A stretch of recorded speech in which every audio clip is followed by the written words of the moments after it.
The Real Talent Podcast is brought to you by The Agency, Australia's real estate.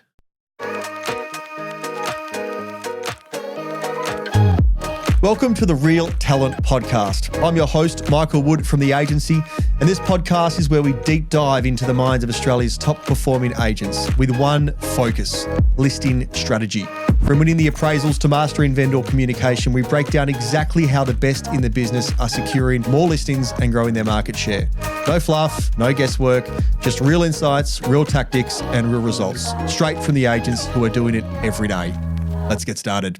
Well, ladies and gentlemen, welcome back to another episode of the Real Talent Podcast. This week, probably the king of the inner north, you could call him, in real estate circles. Sam Rigopoulos, welcome to the Real Talent Podcast, mate. Mike, nice to be here. Thanks for having me. Not a problem. Very excited to have you on. Obviously, I think I've been in real estate 16 years and you probably have been an agent that has risen to prominence over that time, particularly, I'd say, I reckon over the last 10 years. Your profile has risen dramatically, mate.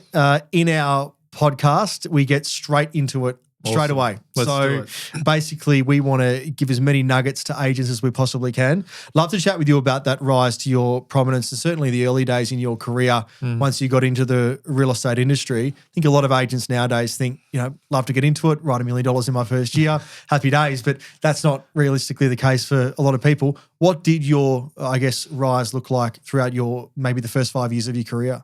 Yeah, I wish it looked like writing $1 million in the first year. That would have been a great start, great run. That took a long time. And it's interesting you mentioned 10 years because I feel like that's how long it took to really establish myself, to get out of the weeds and to feel like I was in some sort of flow. The first, 2 or 3 years, I feel like I put an enormous amount of work into building a database, just managing buyers. My prospecting very early days was just purely old buyers sheets and letterbox drops. That was the combination of my efforts very early on. And through the working of old buyer sheets, I'd play a mix and match game between the old buyer sheets and the stock list that we had in the office at that time. And I managed to pull out a lot of deals in the first couple of years. So I was good at selling early, so I could connect those dots, which was great. And then, fast forward to years 3, 4, and 5, the database was a bit bigger. Some of those clients started to repeat back and sell. I was getting really good referrals because I serviced people really well as buyers early on. And then as the years progressed, I got a couple of big opportunities for larger homes. And then I made a particular point to concentrate around my prospecting and marketing efforts around those homes and turn 1 into 2 into 4 into whatever. And then, you kind of look up 10 years later and you're enjoying this nice cruisy pace of, because it's really chaotic in the first few years. You're out, you're pounding the pavement, letterbox dropping, you're taking buyers through houses, you're hustling hard to create opportunities, you're ringing everybody you can, cold calling streets after letterbox drops, everything. And as the years progress, the need to do that cold stuff just slowly starts to dissipate as you have enough kind of deals and exposure under your belt. So there's no real substitute for the hard yakka that it takes to get off the runway, but it did take a long time. And with that, did you see consistent progress or was it like a bit of blind faith in terms of not getting those deals done early? And did you just have faith that it would one day turn for you or did you have your doubts in that time? I believed in myself. I was kind of my number one supporter and, go Sam internally all the time. I never really questioned whether this was the right place for me. I knew that sales and real estate was a very comfortable zone for me. It felt right. I never questioned that. What I did do throughout the evolution, though, is I listened a lot at training. I implemented quickly and I went out of my way to learn as much as I could and absorb the industry. And things like, early now we've got podcasts and there are lots of these sorts of shows, so you can tap into things on the go very effortlessly. When I started in real estate, there was Lee Woodward and John McGrath on Hot Topics. Yeah. And I'd wait eagerly every month for the Hot Topics disc to come out. And that would just be on repeat in my car. And I'd go through them from A to Z and I'd practice the scripts and dialogues in the living room and I'd be robotic until I was natural. And it was all of those 1%ers that helped me progress, and bit by bit, you keep applying the effort and you get that incremental growth on everything you're trying. So whether it's a different prospecting technique or a different dialogue or a different presentation or a different coach and a different trainer, I threw myself into that all the time. I've been very close and connected to a lot of the trainers in our industry over the journey, and lots of them have helped me in different ways. And so little things like, going from a solo agent to building an EBU, and then learning how do you build an EBU and who does what within that structure. And then how do I refine, now that I've got more free time, how do I become a better lister? Now that I'm a better lister, how do I become a better team leader? And now I'm a better team leader, how do I become a better negotiator? Or just all of those things. It's a constant evolution and constant education.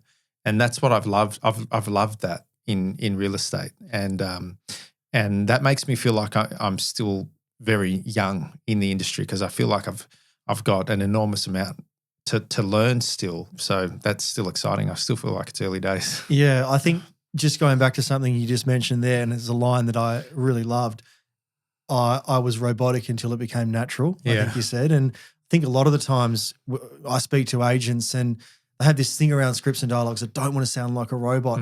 It's not so much about, exactly what you're saying, but it's more those scripts and dialogues for me in my career gave me it gave me confidence to walk into a living room and say, I don't really care what is going to be thrown at me. I feel like I'm going to have the answer for whatever is raised. Yeah. And I think you're right in terms of at the start, anything that you learn is always going to sound, always clunky. It's always going to sound rehearsed. It's not your language or your words. Or I think the thing is when you're practicing it on repeat, it becomes, and eventually the essence of the problem you're trying to solve, the objection you're trying to manage, the pitch you're trying to deliver, it becomes innate. And so then you say it confidently, clearly, in your own words, in your own skin. And that's when people start believing you and buying you, and you start winning business. Early on, you're going to miss a lot of business because people will read that clunkiness. That clunkiness I think energetically people can tell maybe you're learning or you're trying it on. Sometimes people will give you a go for the effort. Sometimes the other guy might have stuffed it up and you just said just enough to get you over the line. But eventually it all compounds and you just get comfortable in your own skin, and you have to do that practice. You have to apply it. And I think if I think back, if I didn't go through the effort of learning a presentation, learning scripts and dialogues, learning how to handle objections, learning how to do a callback properly, learning how to prospect properly, it would have never led me to the next thing and the next thing and the next thing. And sometimes people in our industry, they can stay stuck on year one for 10 or 15 years on repeat. Right? They never advance. They never build their career. They never build a team. They're 2, 3, 4, 500K agents for their whole journey in real estate. There's nothing wrong with that if that's where you want to be. But there is a problem with that if you're bitching and moaning about it. And so, the application of learning, I think, is a big part in developing agents. One of my favourite, questions is, why can two agents start at the same time, the same company, the same desk, yet 10 years later, one agent's writing 2 million and the other agent's writing 200? Just touching on that progression in your career and, delving into the numbers. So once you were I assume did you start in a team, or were you always just a standalone agent? In the deep end, yeah. Yeah, so straight in. So what did the progression of your gross commission look like, say, over that 10-year span? Yeah. So I was very fortunate that in my first year I sold a lot of real estate. It was quite a tough market, so there was a lot of residual stock, and I put all of my focus into buyer management. I ended up selling north of 50 homes just through connecting the dots. I think only 10 of those were mine. 13. So referred sales. Yeah, they were referred sales. Yep. So that was my first year. My second year, I think I wrote something like 350, 400. Then in my third year, a colleague, Mike Amarant, and I, we teamed up. And it was at about that time, we were doing a lot of work with Lee Woodward. We decided to jump on the EBU bandwagon. It was a very innovative and cool thing to do 17 years ago. And so we formed a team, and that team just came together at the right time. And whether it was us or the market, I think it was probably a little more than the market, that just came together at the perfect time for us. It was, and we wrote over $1 million together as a team. Yep. And so that gave us an enormous amount of confidence. And it was the year after that, I was given the opportunity to buy into the business, and we opened up the Northcote office that I operate out of now. And so I'm still in my first job in real estate, which is fun. And that progression from there has just been incremental. Like there wasn't some sort of one particular moment that where it all took off. It was just incremental growth, slowly building my data, slowly building my knowledge, building my team, learning how to leverage a team structure to write more business. And years kind of 5 through to 10, I was always hovering around 1 to 1.5, Mm-hmm. and then clicked over the 2 mark thereafter, and it's just been the most we've written is about 5.5. Okay. Yeah. And obviously you mentioned you hovered for I think a 5-year period. Yeah. What was the switch that took it to the next level for you? Would you say it was time in industry, or did you do something? Did you make a switch? Again, it's probably a little bit of everything. There was time in industry for sure, but I made a decision to zero in on a particular style of real estate. I remember hearing Marcus Chiminello speak on a podcast with Tom Panos once that he culled his database, focused on, I think, top 400 clients or something like that, really zeroed in on the prestige market, and obviously it's paid off wonderfully for him. And I remember listening to that and thinking to myself, that's where I want to be in my career. That's the next step for me. That's the thing I haven't done yet. I've been everything to everyone and really hard at the ball to get market share. I was trying to build a new office up, all of that sort of thing. It was time for me to turn my attention into handling the best real estate in our market. So 2 things happened.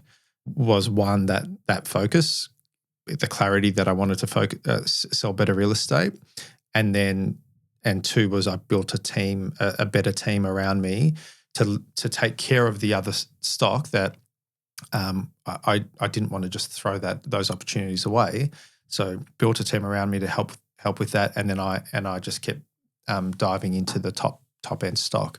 That meant prospecting in a different way, marketing in a different way, presenting our team, doing, at that time it was innovative things like, cocktail VIP nights and all of these things we were doing, 10 years plus ago, as I was trying to break into that market. And then getting traction at that end of the market, what I found was when you've got traction at the top end and you've got a great team, well, you're meeting a lot of people with trade-ins, and so you're getting the sell of those homes, and then potentially sometimes even the sell again of, you sell the big double front, they've got a single fronter, and then maybe the buyer of that has got an apartment. Yeah. And so by focusing at the top end and really nailing that stock, and having a team structure that supported me, it just meant the business opportunities were abundant.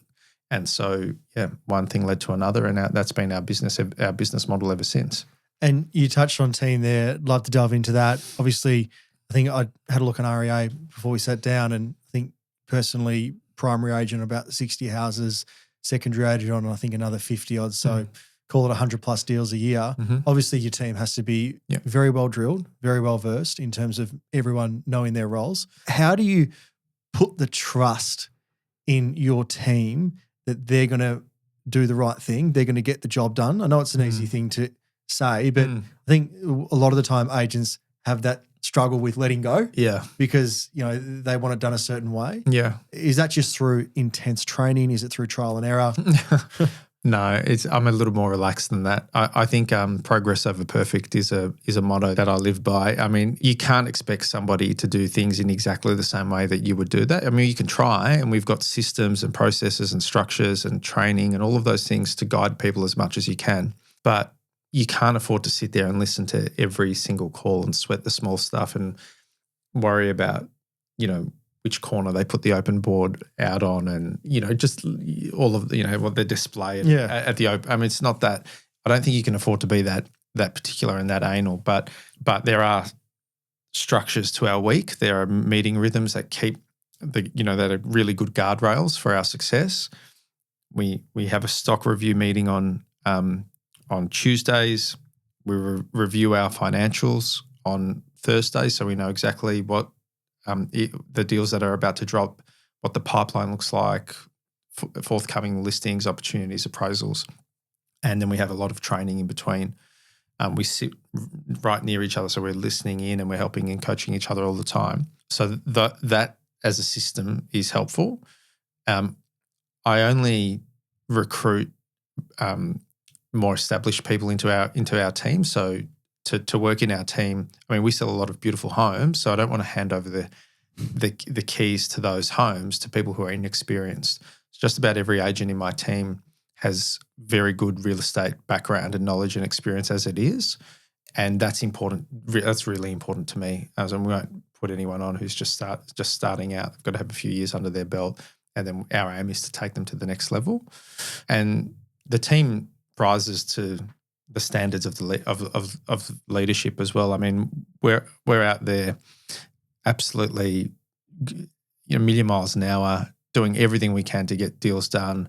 The pace at which the team works, I expect it to be at the same standard. The effort and attention to detail in the buyer calls, the vendor reporting, all of those things I expect to be at the same effort and standard. And all of that said and done, if you've got all of those things right, you've got a great team, and you've just got to let them do their job. And I let my team do their job. And with that little bit of freedom and autonomy, they do great things. If they get stuck, we talk about it. But I'm across most of the negotiations on most deals. I'd say 9 out of 10 I'm involved in. And so I never take my finger off the pulse when it comes to the most critical part of the deal. And so negotiations and pulling the deal together, strategy management, all of those things I'm still very heavily involved in. The rest is what it is. And like a lot of our audience is younger agents who are sort of maybe a little bit more inexperienced, or not even younger agents, just people who are new to the industry. Yeah. There's so much noise around 100,000 different things you can do to get ahead in real estate. Certainly from a prospecting perspective, calls, letterbox drops, door knocking, social media is the big one at the moment. Yep. If you had to rank probably the top 3 things to propel someone's career, where should they be focusing? Look, I think you definitely do need a strong social media presence. I would say, look, when I started in real estate, building a database was the most important thing on the planet, right? Building and nurturing and maintaining the database, that was everything. But today, social media is my database. I don't use a database at all anymore. Okay. I don't have any contact with it. I don't touch it. I don't do anniversary calls. I hated those calls. I hated those check-in calls. They were so fake and disingenuous. I just never liked that. But I love the genuine nature of social media, and I love the interactions that come from that. So I think get comfortable with that as quickly as you can. I think that would be really important. More important is buyer work. As a young agent, you probably don't have the right to earn the opportunity to list somebody's house when you're just starting, right? There are experienced people out there. They've got the runs on the board. They know who the buyers are. So what can you do to build some credibility and to create the right to serve? And the best way to do that is through buyer management. And buyer management is the key. It's the foundation. It's the thing that you should master early and have it guide you throughout your whole real estate career. Whether you're selling apartments or whether you're selling $10 million homes, knowing who the best buyers are in the market, that's everything. That if you know who the best buyers are, you can get any deal done. If you can get a deal done, you're of high value to the next vendor.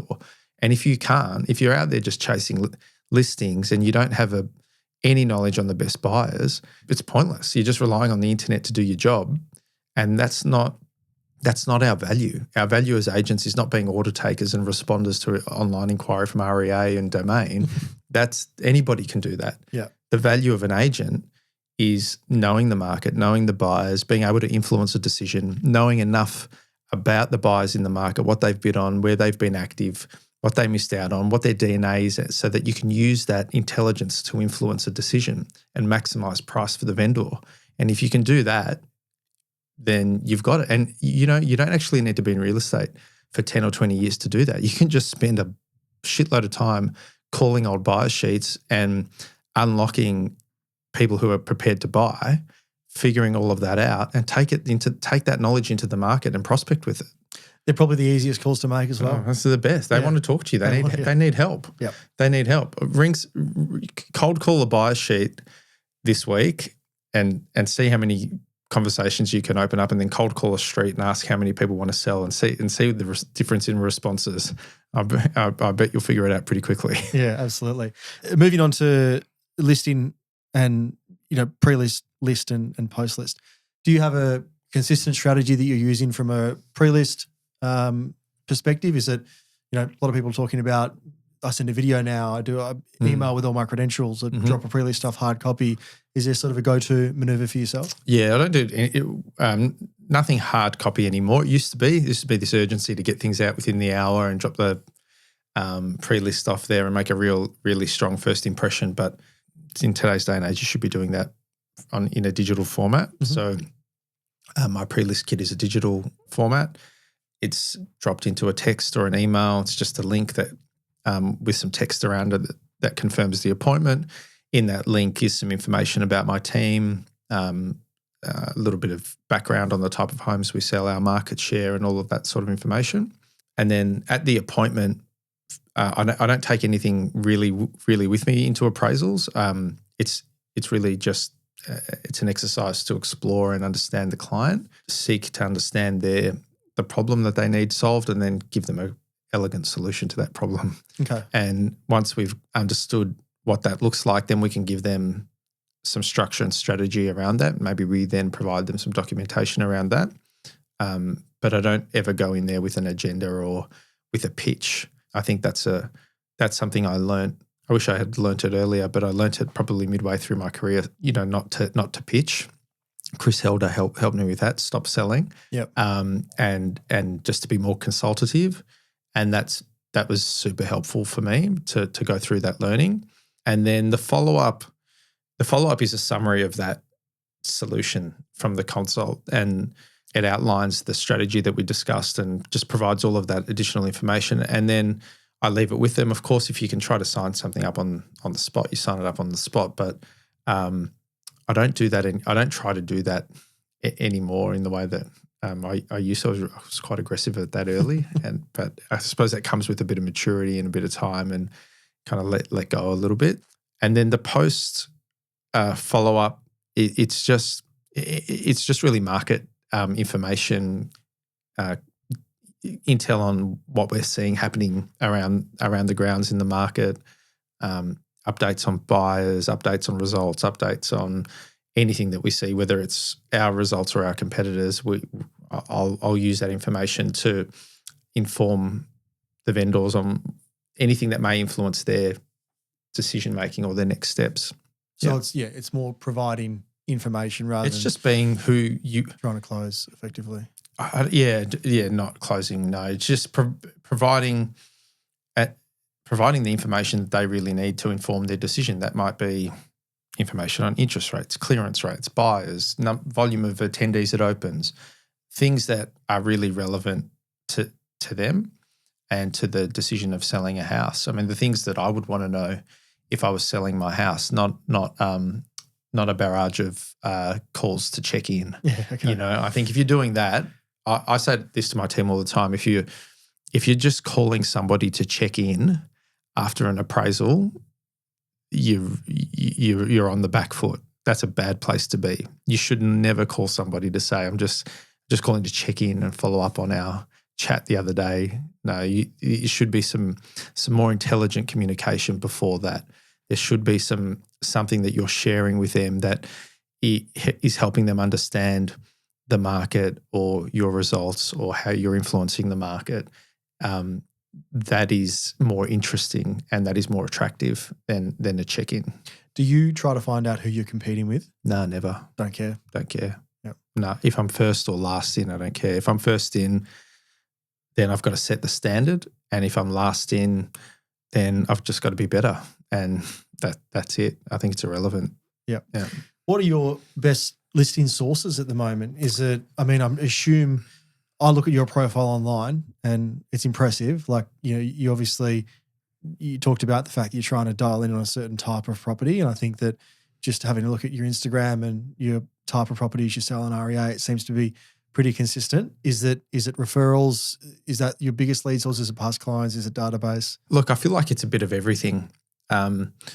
There are things that come up from the database, people that I served as buyers a while ago. There are a lot of referrals, and I've got a steady stream of high-quality repeat clients who build and develop beautiful homes in our market. And I've got really strong relationships with a lot of those people that I value very highly. And a lot of my clients feel like friends. I feel like I've known them all for such a long time. I can't even remember how half of them have come into my space. But over the journey, whether I've met them at opens, whether I've been referred, whether, whatever the case might be, I feel like I'm doing business with friends all the time. Yeah. To be honest, which is quite a nice feeling. Time management is something that you obviously must be well across with your schedule. I've heard so many different methods over the years, 20 calls before 10, AM calls, PM appointments. Do you try to structure your week a little bit? I try. It normally ends up in tears. It's a shit fight every day, to be honest. Look, the one thing that I know that energy is everything. So when the mornings that I get up and I train and I map out my day, and I've got a little bit of clear space to think about the work that I have ahead of me for the day, those days are highly productive days. So I'll write out in my book most mornings after I've been at the gym my tasks for success for the day, and it's it's basically just a list of the tasks I think I should do to create an outcome.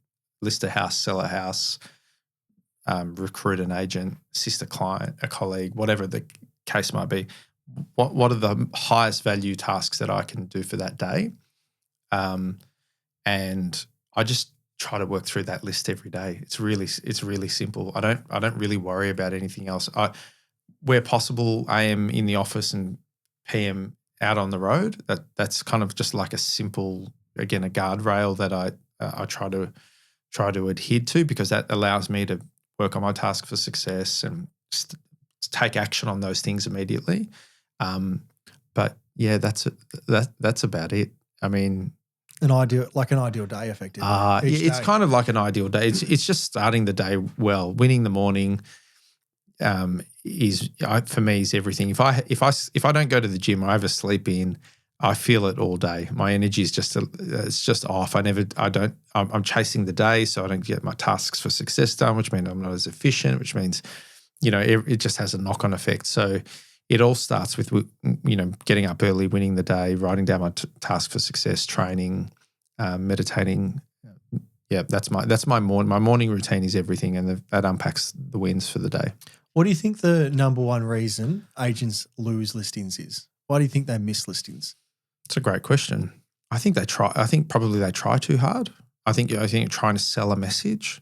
Nobody wants to deal with a salesperson in the essence of nobody wants to be pitched at and told, why you should use me. And I think if you're in that space, if you're pitching and presenting and giving a vendor 3 reasons why you should use me, you're in the wrong space. That you're probably going to lose that business. And I think that's the number one thing. The number 2 thing is that through fear, they probably get too salesy. They maybe, the bullshit starts to filter into the conversation about about how good they are, about a buyer they've got for the house, or just things that make vendors feel like, is that real? Mm-hmm. Is this guy, are they being straight with me? It just kind of sounds like BS. If you're a real estate agent and it looks like BS and it sounds like BS, it's probably BS. You're an easy person to discard. So how do you keep the conversation real and about them. And I think people forget that we're there to serve, not to sell. And so you have to seek to serve the client's best interests and not your own. And when you can get confident enough to do that without the fear of losing that business, you'll actually win more business. Yeah, I think that's really important. With your position within Jellis Craig, obviously you're a business owner, you're a director. I see all the time agents that get to that position, so they work their guts out, get to a position, become a partner, become a director, and then it's like foot off the gas, and they don't maintain the numbers in which got them to that stage. And I'm a big believer that if you're leading from the front, you're the director, you're writing the numbers, that empowers and motivates the team to do the same thing. Having said that, once you get to the top, sometimes it's not easy to maintain those levels of motivation. How have you done that? Well, I love winning. Yep. So I love the art. I love the art and the craft of real estate. So I love the industry. I love the job. So that motivates me enough. I love winning. I hate losing. I'm highly interested in the industry and getting better. So that's how I, keep my motivation, because I want to get better myself. I don't feel like I'm half the agent that I should be or that I could be, and I'm looking for avenues to improve that. And look, don't get me wrong, being an owner and a leader in a business sometimes takes your attention off improvement, and so that can be challenging. I'd love to excel my development more, but there are other things that you have to give attention to, whether that's your current clients or whether it's staff or whether it's business needs or whatever it is. So I think just when you're interested and you care and you're a student of the game, you'll always find something to improve on. And then that's motivating. And I love setting big goals. Like, I don't fuck around with my goals. I set big goals, scary goals. I think if you're going to aim for something, it may as well be fucking big. Yeah. There's no point in aiming for something that's achievable. And so often I don't achieve my goals. Like, they're often just a little bit too far out of reach. And I look back and, I've set goals in 2018 that I'm just achieving now. And I'm looking every year, I can see and eventually I get there. I'm often ahead of myself, but I love that. I love that chase and that pursuit of excellence and that constant stretching. It gives you interest in the job. It gives you great rewards. It gives you a good life. I mean, why wouldn't you want it? Why wouldn't you be motivated to do it? Love it, mate. Love the passion. I think one thing that I notice about I think sport in general is a good analogy for real estate. But one of the things that at the end of a sporting career, sometimes there's a retirement speech, or a professional tennis player might win a Grand Slam, and there's this sort of, this acknowledgement of what they've achieved. But I think in real estate, rarely do agents sort of smell the roses. Like, it's just that consistent, I did 3 million this year. Great. What's next? Yeah. Do you smell the roses? Do you sit down and sort of ever take stock of what you've achieved? Oh, not for very long. Probably not. Probably not enough. And that can create some anxiety and tension, I think, when you don't stop enough to smell the roses. It might be the thing you have to deal with when you're so focused on growth all the time, and that, you just don't always have time to stop and smell the roses. It's got to be forced upon you, and hopefully you don't end up in a situation where some sort of life situation or your body shuts down, or you work yourself into the ground and you have a forced rest to make you appreciate life and smelling the roses. So there is a lot of value in it. But what I do try to do is practice gratitude daily. I journal daily, and so I take those small moments in the day, and I really have to try to make a habit out of it to force that myself to focus on appreciation. And that's something that I've been doing for a long time. I've got dozens and dozens of journals next to my bed that I've written in over the last 20 years. Sometimes I don't even write in them. Sometimes I just read them, and they're really nice things to read.